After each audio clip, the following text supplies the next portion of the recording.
welcome to this FabFilter Timeless 2 tutorial, which will explore various ways in which we can use the modulation section at the bottom to go beyond traditional delay effects. Here we see an instance of Timeless 2 inserted on a guitar track. Let's click the preset list and choose the clean preset. Now we have a basic patch with no modulation at all in the lower section, and I can go ahead and set up my basic delay parameters in the upper section. I'll start by dragging the curved slider to set a one-note BPM sync for the left delay channel. Then I'll do the same for the right delay channel, except this time I'll also click the dot to the right of the offset knob to set an offset of 1.5 and create a dotted delay time. Now I'll click the little padlock icon to link the left and right feedback controls so I can dial in the same amount of feedback for both delays. And we now have multiple repeats which bounce from left to right. I can get a different pattern of repeats by turning down the main feedback knobs and turning up the cross feedback knobs instead, so each delay feeds back into the other delay instead of back into itself. Finally, I'll turn down the cutoff for one of the filters, so the delay repeats get warmer as they decay. These filters are in the feedback path for the delays, as we can see from the arrows on this schematic style signal flow diagram, so you need to be careful with the resonance when the delay feedback knobs are turned up high. Okay, I'm happy with this as a starting point, but I have a problem with where to set the wet mix knob.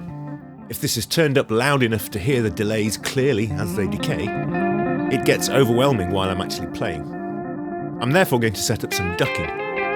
I'll click the plus sign to add a modulator. And here we see an option to create a new envelope follower, which would seem to be ideal.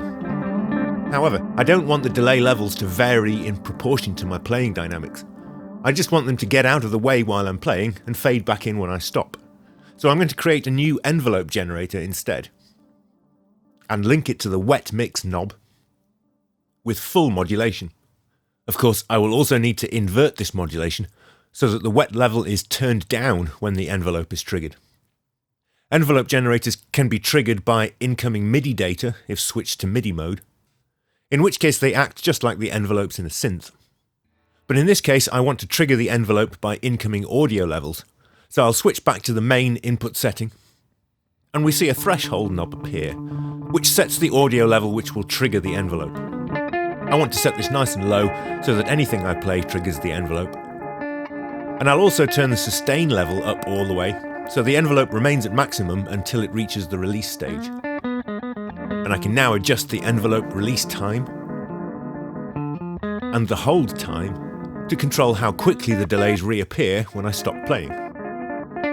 We have quite an extreme version of the effect here, of course, as the modulation depth is up all the way, and the delays are therefore muted completely whenever the envelope is triggered. Let's turn the depth down a bit so the delays are merely ducked a little while I'm playing instead of stopping completely. Okay, let's try something a little different. I'll run a drum loop through a fresh instance of Timeless and switch to the clean preset again. I'll also link the controls for the two delay sections and set a one-note BPM sync. And I'll then turn the wet knob all the way down so we only hear the dry drum loop. I'll click the plus symbol and add an XY pad, then link the X axis to the dry level knob and turn the modulation depth all the way up. Now if I drag the cursor all the way to the left, I can mute the dry signal. If I invert the modulation, I can reverse this so that dragging right will mute the dry signal instead. Now I'll link the same X axis to the wet level as well. Turn it all the way up again, but this time leave the modulation positive. The X axis of this pad will now crossfade between just the dry signal when fully left and just the wet signal when fully right. And with a bit of practice you can start to chop up and rearrange loops on the fly. If you have a suitable MIDI controller available, you may want to enable MIDI Learn and link the X-axis of the pad to a hardware knob or slider, so you can use that instead of the mouse. Of course, you will need to make sure that incoming MIDI data is reaching the plugin. The method for routing MIDI to the plug will depend on the host DAW you are using, so you may need to consult the manual. If MIDI is correctly routed, you should see the MIDI activity indicator light up at the bottom left when you move your controller. I could now record my performance as MIDI controller data, or I could enable one of my host's automation write modes and write the changes as automation data instead. Okay, let's take this concept a step further. I'll delete the two modulation slots I created for dry and wet levels. Click the plus sign and add an XLFO. Then link that to the dry level with full modulation. And we now hear the drum loop fading in and out as the XLFO cycles. I'm going to turn the glide knob down almost to 0 to make it as square as possible without causing clicks. Reverse the step values so that step 1 is at maximum and step 2 is at minimum. And then set a BPM sync value of 1/2 so the pattern is 1/2 bar in length and our drum loop is chopped into quarter note chunks. Now let's link the same XLFO to the wet level, invert the modulation, and turn the depth all the way up.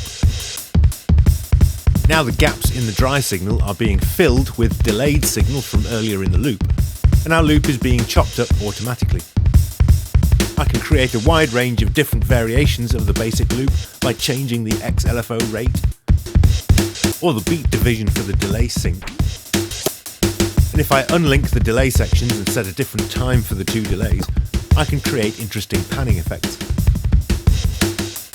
Of course, I could also try a more complex pattern for the XLFO. Let's disable the wet modulation for now, so we hear just the dry signal again. Click the disc icon to show the preset list, and pick a 16-step sequence. I'll tweak the step levels so they're all either at minimum or maximum, and I'll try a sync setting of 2 bars. Now let's turn the wet modulation back on to hear the combined result. We could create further variations by changing the XLFO pattern, but we can also adjust the phase offset parameter for the XLFO and create a whole new set of variations from this one pattern. This will work best when the phase offset is set exactly at the start of a step, so you may want to double click to type in exact values such as 0.25 or 0.5. The best bit is, this phase offset parameter can be modulated. Let's create another XLFO, and this time I'll pick a 4-step sequence preset. Set the sync value to 4 bars, so each step lasts for 1 bar, and I will carefully set the step values to 0, 0.25, 0.5, and 0.75. Now let's modulate the phase offset for XLFO1, with the depth all the way up. And our drum loop now switches to a different variation for every bar. I want to make this a little less predictable, so I'll click the plus symbol to add a 3rd XLFO, pick the sample and hold preset, and set the sync value to 1, so we get a new random value for each bar. Now I'll link XLFO3 to the phase offset for XLFO2 with full modulation. And now each bar plays a randomly selected pattern instead of just stepping predictably through each of the 4 variations. Let's make this even more unpredictable by setting XLFO3 to sync to 1/2 bar instead of a whole bar. And now each bar has a different variation for the first and second half. That's plenty of unpredictability now, so I'm going to reimpose a bit of order. I'll navigate back to the XY pad we started with, and link the X-axis to the dry level modulation slot for XLFO1, and do the same for the wet level slot, and turn the modulation depth all the way up for both assignments. Now I can use the XY pad to crossfade between dry signal only when all the way left, and chopped up randomness when all the way to the right. As a final touch, I'm going to click one of the filter icons to show the filter panel, tweak filter 1 a little, and link the Y-axis of the XY pad to the filter cutoff, with the modulation depth set to about 0.3. And I can now filter the delayed parts of the pattern by dragging vertically on the pad. That's all I've got time for in this video. Thanks for watching.